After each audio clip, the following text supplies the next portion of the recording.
from the lucid fringe. Ravings from the lucid fringe.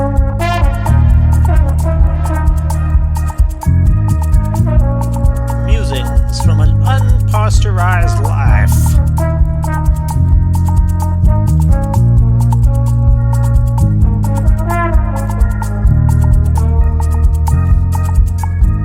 Improvised on the front line of love and beauty. Welcome, I'm Semeric Yarrow. This week on Ravings from the Lucid Fringe, episode 47. Musing beneath the Berg. Holmes, number 6. A Musenberg elegy. In the dark days of April 2020, I hugged a tree that was still just about alive. In the centre of the courtyard below my flat, her roots largely hidden by paving bricks, she was nonetheless pulsing enough with the source to attract birds, and for me to hold her in gratitude, a humble Musenberg being. I also bent down to the grass on the communal lawn, which I had neglected till that time of being kept so close to home. I practised eurythmy exercises, barefoot on a lawn, given for difficult times. Nobody batted an eyelid at this quirky behaviour, because Musenberg. When some weeks later the government allowed us out for 3 hours in the morning to get exercise, we did so on the grasslands besides the Flay, the estuary for windsurfers and migrant birds and a bit too much E. coli, the village emerging en masse to meet and greet in times of remote work. There, beside other trees bent at impossible angles by the south-east wind, I caught up with friends I hadn't seen in years, which I don't think was quite the point. Musenberg kept us steady, as this place so often has. For the last decade or so, though, I've been so pulled to my work in other communities that I've only recently refound my roots here. It's been a joyful homecoming.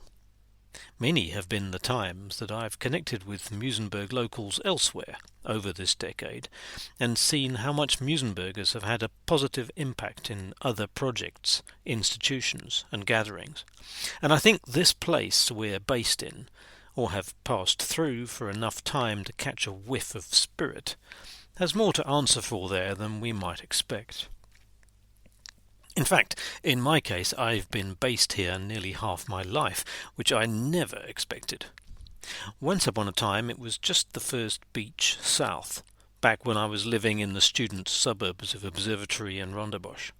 Boxing Day, the day of goodwill, and New Year's Day, holidays, are still a testament to that, as vast numbers swell the beach here on their rare days off. Back then, as now, you could get here easily on the train by day. Or I have a memory of somebody driving us here drunk and skinny dipping in the midnight moonlight.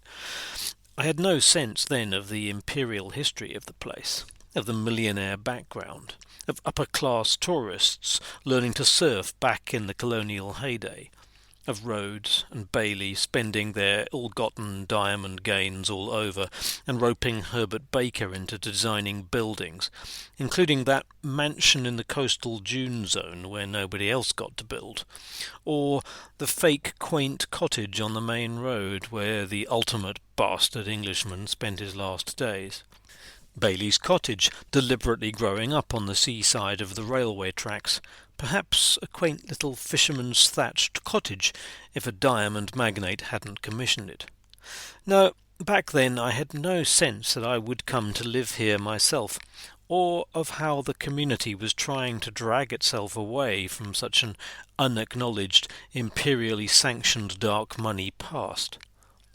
There were times when even driving as far south as Weinberg or Constantia was an exotic student experience, taking in parties on small holdings far from the city centre but still not as far as this false bay beachfront.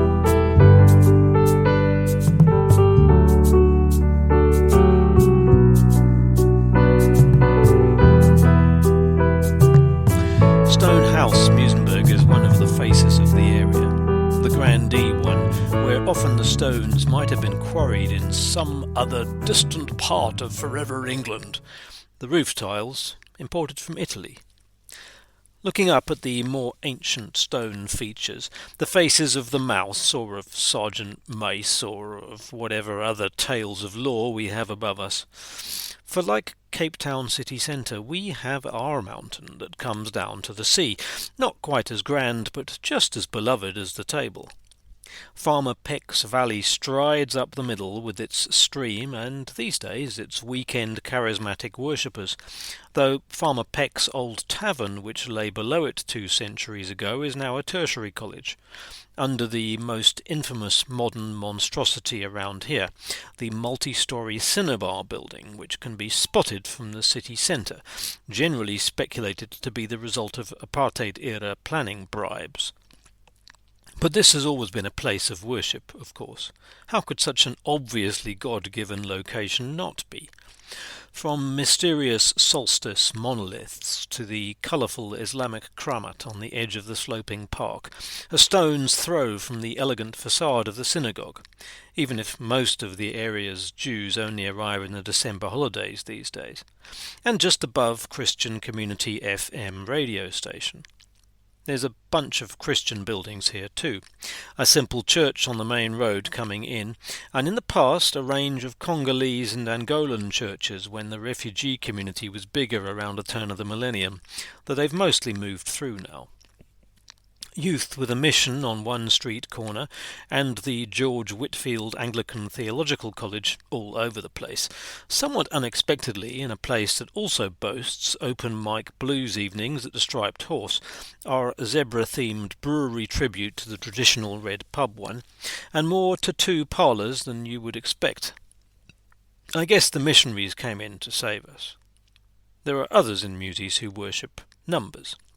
The former ANC MP, Ben Turok, was brother to a Cambridge boffin, and thus for a couple of decades now we have housed the African Institute for Mathematical Sciences, home to the most prestigious while least sociable bunch of postdoc researchers you could imagine, though I was intrigued last year by one of their public lectures on the mathematics of origami.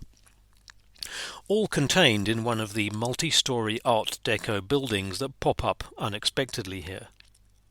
We do an annual architecture walk through the area for the students at my school because Muizenberg has such a rich range of styles if you just look up a little. Any complaints about our 2-storey cob house plans were quickly dropped when the architect took photographs of the surrounding area, which is eclectic in a way I'm very fond of, down to a random observatory roof and another Art Deco piece a block away that looks like a ship collided with a slice of wedding cake. The people here have always been a little more bohemian than other areas, in my humble opinion. If it was officially classified white by the old NP racists, on the ground it was known to be grey. More recently, the number of buckies being loaded up for Africa Burn each year might give away the bohemian status of the Berg, but also the number of theatre productions, musical gatherings, funky designers, yoga and dance classes, and obviously surfers.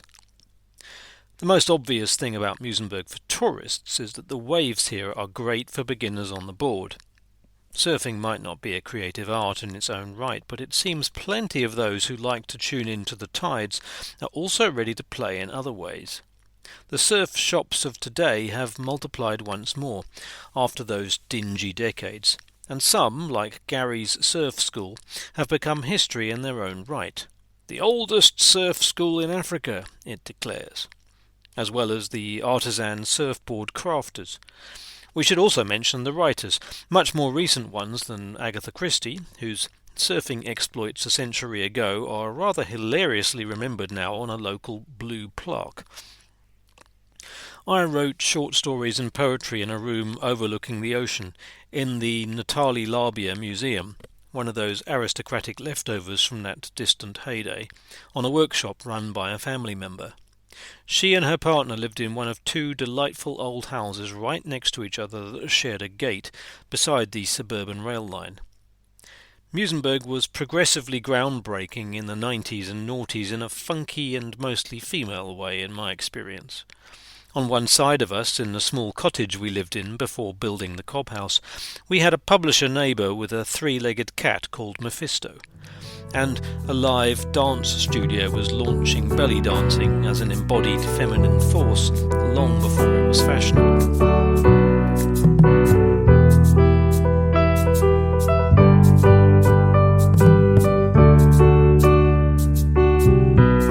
Perhaps our murals are not as prominent and all-pervading as those I witnessed in Mexico, but they still show up in lively fashion on many of our local walls, inevitably with ocean themes.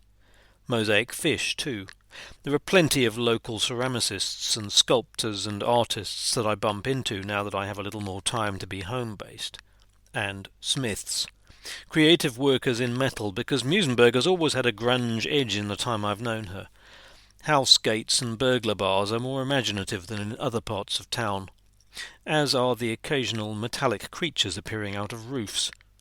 It's a seaside town with a deeply edgy past, so you can't expect rampant gentrifying to take out all our teeth, and carnival creations are often being conjured up in Muizenberg workshops. When I arrived in the late 90s, the surf was still up, but the facilities on the front and the village itself had seen much better days. One of the beachfront prostitutes slept on our small stoop through the winter months with her boyfriend. They initially took the gap after dark and unnoticed, quietly crossing our little yard, but the snoring gave it away to us as our own bed was the other side of the wall. We allowed them to continue through the cold, rainy season, partly because we knew her kids, wild, warm-hearted girls who later spent time playing with our little babies before they moved off to a care home.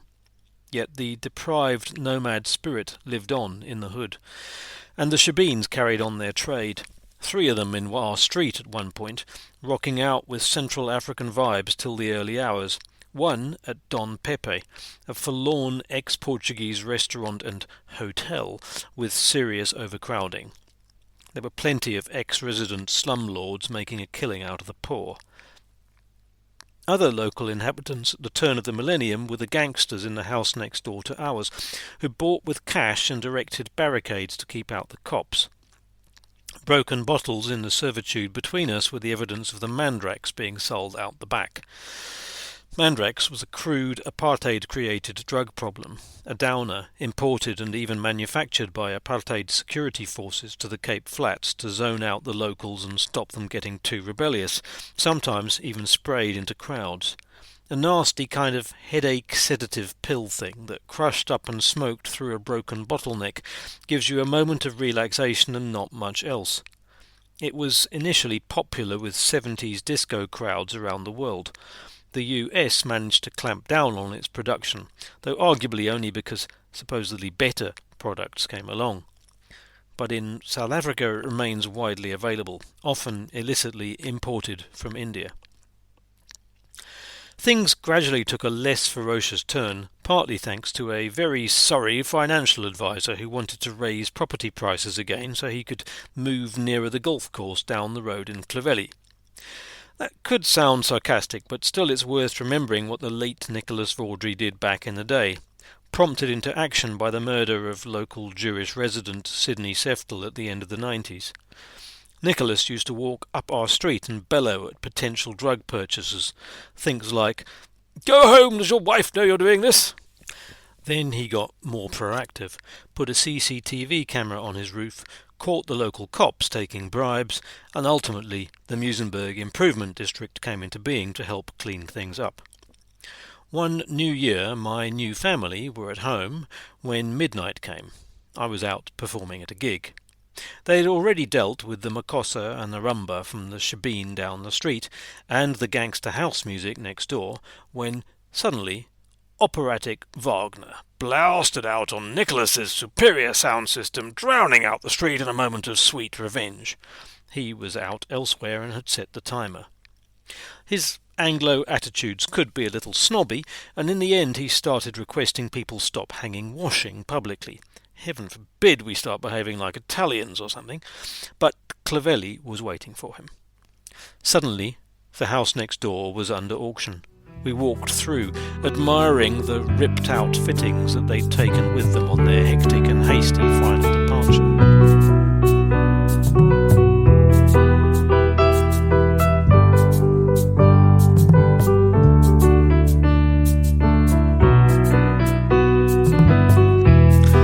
At one end of the beachfront, by the railway station on the side of the African Soul Surfers building, there's some old Victorian-style painted adverts for Kent's Drapers and Outfitters, left over from a bygone era. Except not.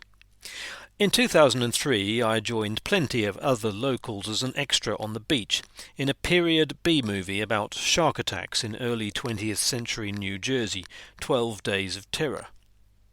Whatever the dubious qualities of that particular production, it was quite fun to spend a couple of days being paid to hang out the beach in period costume. And the dilapidated beachfront got a much-needed makeover, including painting of anachronistic adverts on walls, which prompted much of the area to start turning around for real too.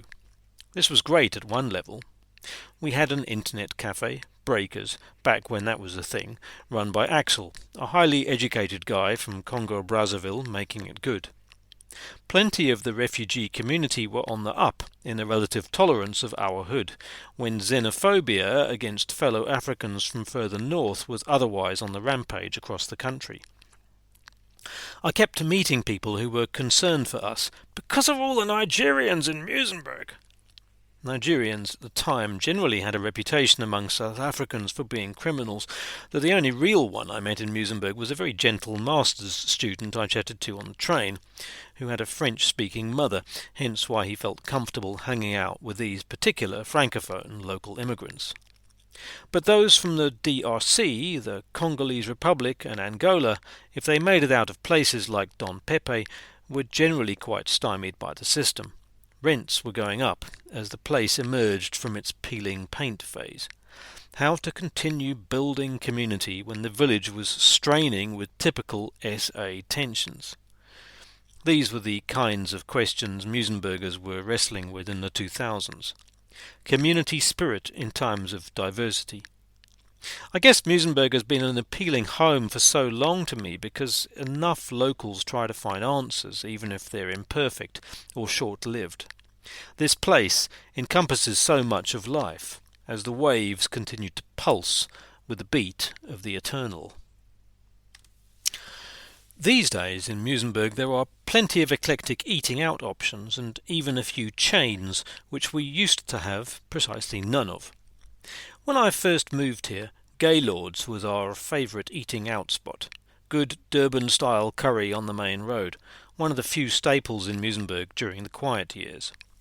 When the owner passed away, we had to wait a while before the next Indian restaurant arrived, Bombay Chili, aiming at a more authentically subcontinental approach, with plenty of the requisite antique wood and illustrations from epics. That was still kind of it, apart from Kursi's place near Youth with a Mission, a cafe where Jesus is Lord, and then the curiously named Lager Chinos, which continues to thrive apparently against all marketing gurus' odds. But in 2001 the Empire Cafe appeared.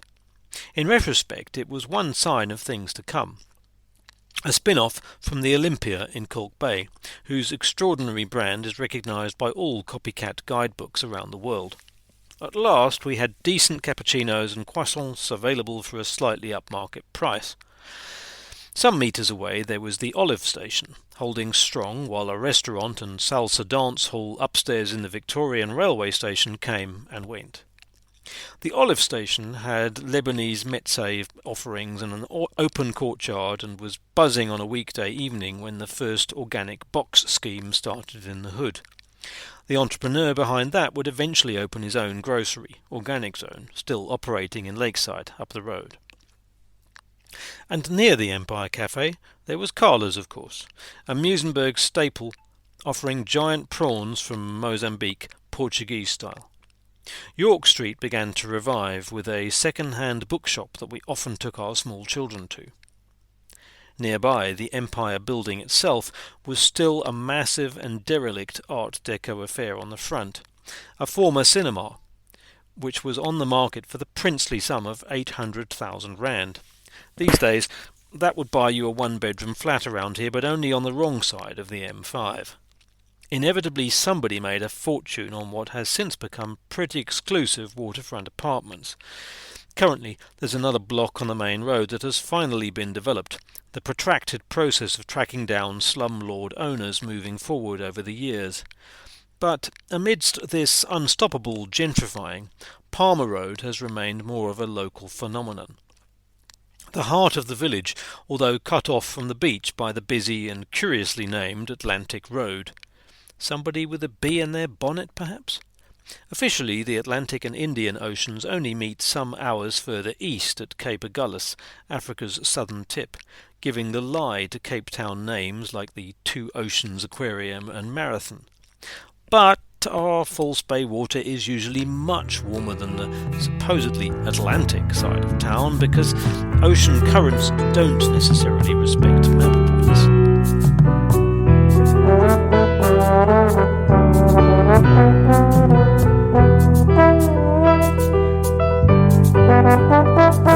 On the far side of the Flay, there's another street of period houses looking to be admired. One friend lived in an extraordinary Art Deco mansion with too much crystal and other original fittings. Another building there has a great round mezzanine and stage built by a 1930s opera singer for home concerts and recently revived. We heard the legendary Zulu guitarist Madala Kunene there amidst a packed crowd. More recent constructions are the water slides and the putt-putt course and the open-air swimming pool where our kids could have parties and practice their swimming out of the waves. And as the community found its spirit again in the 2000s and 2010s, gardens popped up on street corners, and even a proper coastal Fynbos nursery, one of many Flayside initiatives over the years. The salt of the southeaster means that any steel in the village behaves like it's at sea, and car bonnets wither at pace, and that's not great for vegetation either, so it's not easy to garden here, but it is possible. The Norfolk pines on certain corners are generally not as enormous as in other less wind-blown and salty parts of the city, but they're there, still reminding us of this hidden spot, halfway between the two old Dutch ports, in Table Bay and down at Simonstad. It was back in Palmer Road, though, that Muizenbergers got our first organic grocer back in the 2000s, Organics Alive, up the road from the dance studio and with a lekker little cafe attached.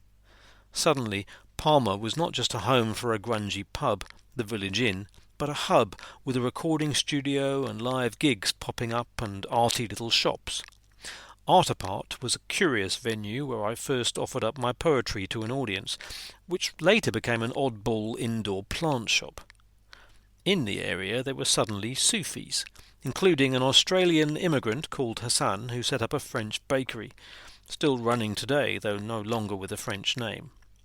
One of said Sufis turned out to have gone to my high school in Norwich, England, as we discovered over coffee at Organics Alive, where, unbeknownst to me when I was a teenager, it was actually quite a large and largely pale-skinned Sufi community, moving between Scotland, southern Spain, and now Cape Town. Spirit moving in many ways again, and it kept on moving. Somebody once spoke to me about the energy of Muizenberg being very watery, which was pretty obvious. In practice, that meant a desire to connect, to create, to flow, but little to ground it all. Back to the ocean we went. But community initiatives were bubbling in the 2000s.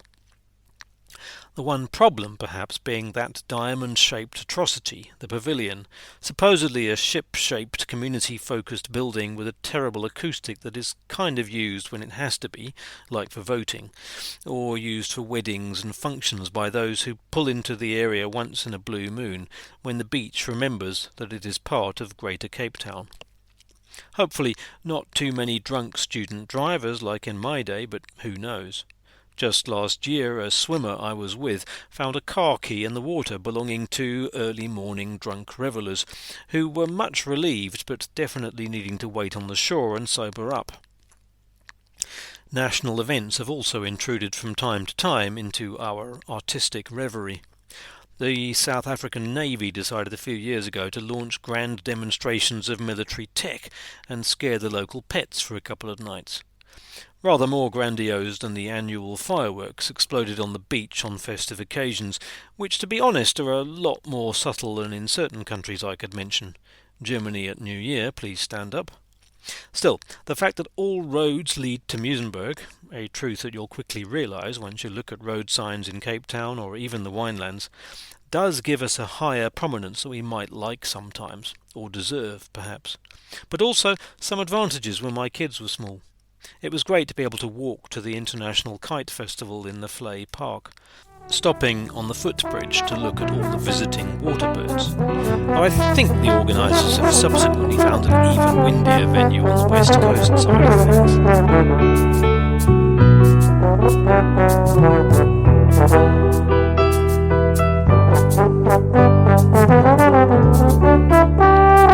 But where would local community initiatives be driven from? The Lookout, as it's currently called, has long been a space for more intimate community events than the vast and draughty pavilion, on the edge of the Flay and near a former bowling green. It was here that I attended meetings of dramatic societies, which would later take the stage at the Masque, the amateur dramatic hub for the whole city. I also first took part in workshops for jungle theatre at the Lookout, Vincent Myberg's group producing issue-based children's theatre, who I acted with for a while. But the Lookout is a little out of the heart of things in terms of drawing community together. We rehearsed at Vincent's home too, and also in another boomy, empty community centre, the Sandflay one on the main road. The dangers of using council buildings in such a big city were soon brought home forcefully. Cape Town City Council decided it wanted the building for a traffic police base without prior warning. Muizenbergers wanted something more ground up than having our community centres imposed on us.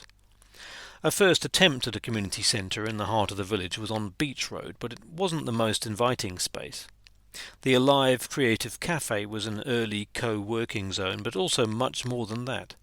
Moving on from, and definitely more promising for audience gathering than the occasional events at the Lookout, close to Bridget, Muizenberg's infamous lorry-munching railway bridge, with a stage, a yoga space, a whole series of community gathering initiatives. It was a cosy space where I performed and ran workshops a decade ago, but it fizzled, like other Muizenberg spaces, when the owners upped the rent drastically. Meanwhile, another wonderful event, driven by Fergus Turner originally, was the Muizenberg Festival, following on from earlier initiatives driven by the likes of Claire Homewood and Cat Whaling. Acknowledging what we all knew, that this was a village for artists of all kinds, and based at a newly created hub in Palmer Road, it ran for a number of years before the great COVID economic contraction, launching with a great gig from the marvellous Steve Newman, as I recall, and including a late-night boogie with a local band doing reggae covers of Wham songs, which was a wild artistic moment all by itself. Music continues to pop up in Muizenberg in unlikely places, though quite often in York Road, where I stumbled a couple of years ago upon a top-notch international jazz quartet performing in yet another short-lived venue I'd never heard of. No doubt the Instagram aficionados might have heard of it before me. For a while there was live music too at the Bluebird Market, part of a new wave of community markets in the 2010s, but today still going very strong on Thursdays and Fridays, as well as offering thrift clothing sales on first Wednesdays. The Bluebird is based in the old hangar, from the days when the air mail service ran from central Cape Town to then posh Muizies 100 years ago. For many visitors, entering it is the surprising moment when you see that there's rather more than you were expecting going on in this little suburban village, even if it's mostly craft and books and food, but it's also human. It's still a place where you see people talking a lot more than staring at phones, and that has to be a good thing. Maybe that's also why so many protests have been launched here in recent years, here at the liminal zone between land and sea. Puppetry and sculpture put to good use, drumming and chants to lead calls for the ocean or for the people who live beside it. There's a social conscience here that's still pretty quick to ignite, even if there are newcomers here who know little of that yet. I think some of it is held in the kind of houses that hold memories, that keep history alive, in many of the people I know and love here.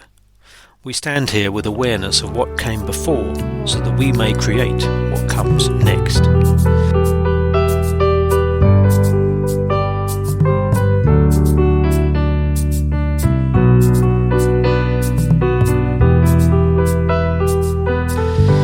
The Muizenberg Festival did its best to be truly diverse, to include the poorer communities from across the M5 in Capricorn and Friesland and even up the road in violence-plagued Lavender Hill. In terms of drama and dance, my daughters got to mix much more with those parts of the greater Muizenberg community thanks to the festival, and the drive particularly of Julia Nowitzki from a live dance studio. Which brings me, I guess, to the present state of the community, buzzing more monthly than annually now, with First Thursdays, open studios and street performances. Palmer Road has erupted into daytime festivals for years, including one or two fabulous ones where everything was free, led by some of the anarchists that ran a vegan cafe there for a while. Capitalism has re-intruded these days, but still the vibe is strong. Street food and street music and a little taste of something more. You can tell this too because of what else was going on in 2020. While other communities were closing down, Muizenberg pulled together, launched a community garden which runs workshops and still offers discounted meals for the poor, and eventually the Muse Kitchen too as a new fundraiser and gathering venue, though that has recently struggled with the usual fight against excessively capitalist landlords.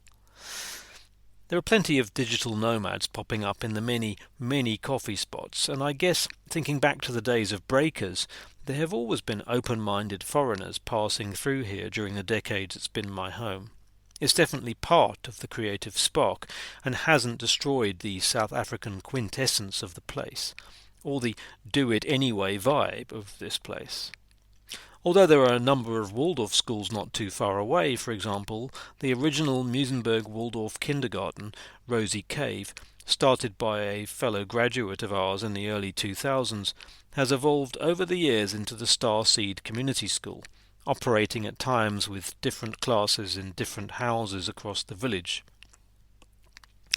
In 2020, when we were allowed not just out for 3 hours a day of exercise, but to actually gather with each other again, the commons opened. Venues in the rest of the country were closing down. Instead, a multi-ethnic vinyl vegan restaurant gathering workshop nightclub space on the beachfront became the new space to meet and spark, and is, at the time of writing, among other things, one of the top jazz venues in the country. Surfers had angrily protested the bizarre ban on their entering the water just a month or two earlier, but now Muizenberg found its dancing feet again, faster than other places. I think the spirits on the mountain had heard us, the spirits in the waves, the pulse on the sand. To love Muizenberg in its totality, you have to also acknowledge the fact that we live on the edge of great material inequality, that we don't have the resources of shiny folks in the CBD or Camps Bay. But it feels real, and that's what brings creators here again and again. The Egyptian geese honk for us too, as do the hardydars and the sunbirds. When I open the box of stories that has been my time in this hood, I feel overwhelmed with the journey that I've been taken on just by being here. It's the kind of elation felt by the kids tobogganing down the impromptu mudslides in the park, free of charge, after the great storm of 2023. The best things in Muizenberg are, of course, free, and the best of all is the love between the people. Jamming at a New Year street party a couple of years ago, cheering our kids on at their performances, or years ago dressing up with all the adults as we sauntered round on Halloween, Samhain nights to largely sugar-free treat locations. I'm sure other communities have their own stories to tell, but this is mine, from this place, that's still very much a home for me, and for which I will forever be grateful, even as I keep planting my feet in other places.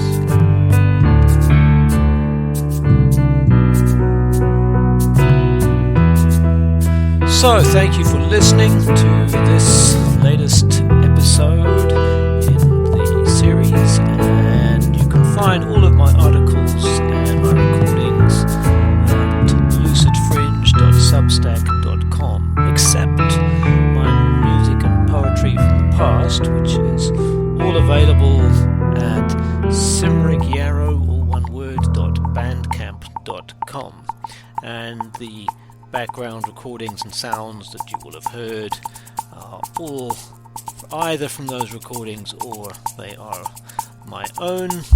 Please do give this a rating if it's on your podcast app. Please spread the word if you enjoy what you hear, and if you want to give me some feedback or commentary, of course I'm very open to that. Any suggestions for future episodes? Okay, enjoy. See you next time. Ravings from the Lucid Fringe. Ravings from the Lucid Fringe.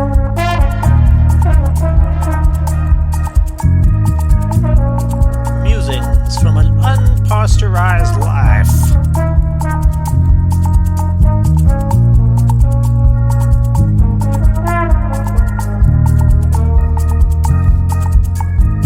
Improvised on the front line of love and